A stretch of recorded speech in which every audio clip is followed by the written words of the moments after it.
কষ্ট।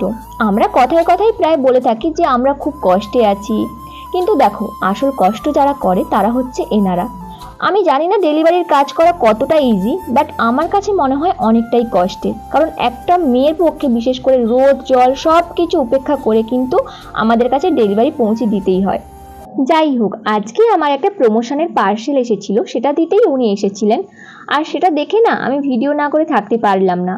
এর আগে অনেকের কাছেই শুনেছি হার্ডওয়ার্কিং ওমেন, বাট আমার না সেরকম সামনাসামনি দেখার সুযোগ হয়নি, তাই দেখে ভিডিও করে নিলাম।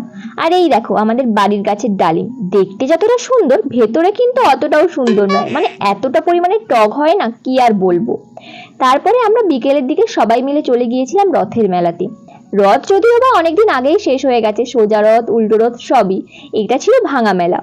মানে গাইস, এই মেলাটাকে আমি ভাঙা মেলা বলবো না গোটা মেলা বলবো আমি নিজেই এখনো ঠিকঠাক করে বুঝতে পারছি না।